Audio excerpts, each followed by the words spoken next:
आज हम बात करेंगे कुंडलिनी शक्ति को कैसे जागृत किया जाए। हर साधक का ये सवाल होता है, जो भी साधक जो है साधनाएं करता है तो कहीं ना कहीं ये जानने की कोशिश करता है कि कुंडलिनी शक्ति जैसी कोई चीज होती है। जब वो साधना करता है उसके भीतर कुछ एक्सपीरियंसेस होते हैं, कुछ अपने मूलाधार के केंद्रों पे, अपने कुछ केंद्रों पर जो है कुछ वाइब्रेशंस होते हैं, जिससे साधक के भीतर जो है अनुभूतियां होती हैं, जिससे साधक के भीतर जो है सवाल खड़े हो जाते हैं कि आखिर ये कुंडलिनी शक्ति क्या है और कैसे इस कुंडलिनी शक्ति को जागृत किया जाए। आज हम डिटेल में आपको एक्सप्लेन करेंगे और बताएंगे कि कुंडलिनी शक्ति क्या है। देखिए, हमारे शरीर में योग विज्ञान के अनुसार हमारे सूक्ष्म शरीर में 7 चक्र होते हैं। मूलाधार, स्वाधिष्ठान, मणिपुर, हृदय चक्र, विशुद्धि चक्र, आज्ञा चक्र और सहस्त्रार चक्र। ये 7 चक्र होते हैं। उनमें से जो मूलाधार चक्र है वहां पे पाया जाता है आपका जो है कुंडलिनी शक्ति, वहां पे पाई जाती है। 3 नाड़ियां जो है हमारे रीढ़ की हड्डी में सूक्ष्म शरीर में जो है 3 नाड़ियां जो है जाती हैं, इंद्रा, पिंगला और सुषुम्ना नाड़ी। जो हमारी कुंडलिनी शक्ति है आपके मूलाधार के केंद्रों पे, जहां आपका मूलाधार केंद्र है गुदा और लिंग के बीच, वहां पे जो है कुंडलिनी शक्ति 3.5 फेरा मारे हुए जो है बैठी होती है। वो इनएक्टिव अवस्था में होती है, प्रकृति द्वारा जो है जागृत किया हुआ नहीं होती है। साधक को उसको जागृत करना पड़ता है अपनी साधना से, तभी ये कुंडलिनी शक्ति जागृत होती है। यह जो अन्य जीव जंतु है उनके अंदर वो क्षमता नहीं होती कि उस कुंडलिनी शक्ति को जागृत कर सके, परंतु मनुष्य में वो संभावना होती है कि उस कुंडलिनी शक्ति को जागृत कर सके। मनुष्य जो है योग के विज्ञान के तरीकों को अपना करके, साधना की तकनीक को अपना करके, योग विज्ञान के द्वारा जो है उस कुंडलिनी शक्ति को जागृत कर सकता है। मूलाधार में पड़ी हुई वो जो है 3.5 फेरा लिए हुई वो कुंडलिनी शक्ति जब जागृत होती है तो सुषुम्ना द्वार से होते हुए ऊपर के चक्रों की तरफ बढ़ती है और ऊपर के चक्रों को भेदन करते हुए वो सहस्त्रार की तरफ जाती है, जो शिव शक्ति से मिलने जाती है। अर्थात सहस्त्रार से जो है उसका मिलन हो पाता है।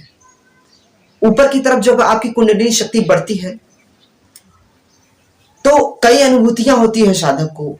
जैसे साधक को डर लगने लगता है और साधक के मूलाधार चक्र में वाइब्रेशन पैदा होता है, उसके विचार एक अलग ही डायमेंशन में जाने लगते हैं, विचारों में परिवर्तन होते हैं। जब शिव शक्ति से मिलने जाती है था कुंडलिनी शक्ति, जब सहस्त्रार चक्र की ओर बढ़ने लगती है तो साधक का जो काम है भस्म होने लगता है। उसके भीतर वो कामनाएं हैं भस्म होने लगती हैं। कामनाओं में ये सेक्सुअल डिजायर ही नहीं है, उसके साथ साथ जो अन्य तरह की जो डिजायर है, मोह माया है, वो जो है साधक की कम होने लगती है, डिजायर खत्म होने लगते हैं। साधक को अपने आप समझ में आने लगता है कि आगे हमें कौन सा प्राणायाम करना चाहिए, अपने को शुद्ध करने के लिए कौन सा योगासन करना चाहिए। साधक को अपने आप अपने भीतर जो है ज्ञान पैदा होने लगता है। साधक को ये समझ में आने, साधक को अंदर एक गुण पैदा होने लगता है। चक्र भेदन की जो पॉसिबिलिटीज है वो साधक के अंदर आने लगती है। साधक ये अपने भीतर अपने आप ज्ञान पैदा होने लगता है, जिससे साधक समझ जाता है कि उसके चक्र भेदन की जो क्षमता है वो बढ़ जाती है। वो जान जाता है कि उसके आगे का प्रोसेस क्या करना है, उसको ऑलरेडी जो है मालूम हो जाता है। हाँ, कुंडलिनी जागृत जब शुरू होती है तो साधक को लंबे समय पे कभी कभी होता है डर की जो स्थिति बनी रहती है। देखिए, अगर आपकी कुंडलिनी शक्ति जागृत हो रही है, उसमें स्पंदन हो रहा है, कई अनुभूतियां हो रही हैं, तो आपको साधना को छोड़ना नहीं है। आपको ध्यान की साधना को, प्राणायाम की साधना को, आसना की साधना की, जो भी साधना हो, चाहे आप त्राटक साधना कर रहे हो, उन साधनाओं को आपको जारी रखना है, साधना को कम नहीं करना है, आपको आगे बढ़ते रहना है। लेकिन अगर आपको लगता है कि इससे बहुत ज्यादा हमें भय पैदा हो रहा है, बहुत ज्यादा आप घबरा रहे हैं, तो आप साधना में पतन की ओर भी जा सकते हैं। पतन की ओर जाने के लिए आप बहुत ज्यादा खाइए, बहुत ज्यादा सेक्सुअल जो है इनबैलेंस पैदा कर दीजिए, और बहुत ज्यादा जैसे मूवीज वगैरह देखिए, बहुत ज्यादा जो है लोगों से घुलिए मिलिए, ताकि लोगों के नेगेटिव लोगों के साथ रहिए। इससे जो है आप पतन की ओर चले जाएंगे, जिससे आपकी कुंडली शक्ति को जागृत होने की जो पॉसिबिलिटीज है वो खत्म हो जाएगी, जिससे आप पतन की ओर चले जाएंगे, और आपके अंदर जो अनुभूतियां हो रही हैं डर की या दुनिया भर की जो अनुभूतियां हैं वो कम हो जाएंगी। ये एक तरीका हो सकता है। लेकिन मैं कहूंगा अगर आप कुंडली शक्ति जागृत हो रही है तो ये तो अच्छी बात है। अब जो है आपकी एक आध्यात्मिक जर्नी जो है एक अलग ही लेवल पे जो है बढ़ती चली जाएगी। आपको नए नए आइडियाज आएंगे, नए नए कलाएं आपके अंदर जो है पैदा होनी स्टार्ट हो जाएंगी। एक आप में एक अलग ही डायमेंशंस का एक समझ पैदा हो जाएगी। ये जो है साधक को अलग अलग अनुभूतियां जो है होती रहती है। देखिए, जब कुंडली शक्ति जब साधक जागृत करता है, ये भय क्यों पैदा होता है? क्योंकि जो इंडला और पिंगला नाड़ियां हैं वो जो है आपको संसार की तरफ खींचती है, और क्योंकि जो आपका प्राण तो पहले ही आपका जो चढ़ जाता है ऊपर की तरफ, क्योंकि प्राण कुंडली शक्ति जागृत होने से पहले आपका प्राण ऊपर की तरफ चढ़ता है। आपने अगर आप ध्यान साधना करते हैं तो आपने अनुभव किया होगा कि आपके मूलाधार चक्र से नीरीड की हड्डी के निचले छोर से वहां पे एक प्राण है जो ऊपर की तरफ चढ़ता है।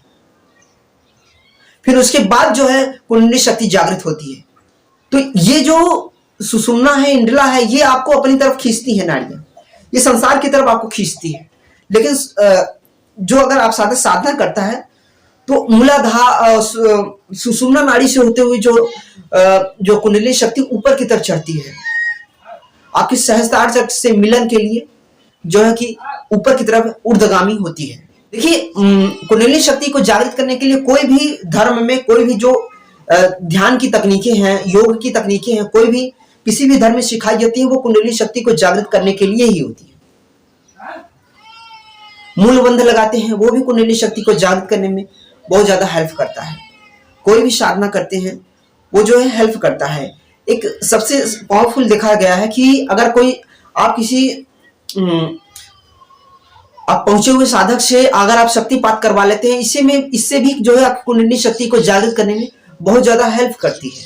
तो अगर आपको हमारा वीडियो अच्छा लगा तो प्लीज आप हमारे चैनल को सब्सक्राइब करिए और बेल आइकन को जरूर प्रेस करिए। इससे जो भी हम वीडियो प्रोवाइड करेंगे वो आपके यूट्यूब की स्क्रीन पे मौजूद होगा।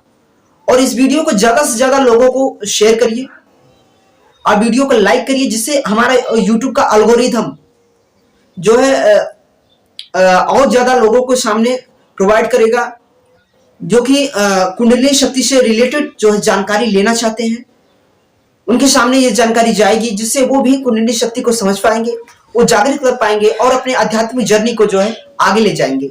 वीडियो देखने के लिए आपका बहुत बहुत तहे दिल से बहुत बहुत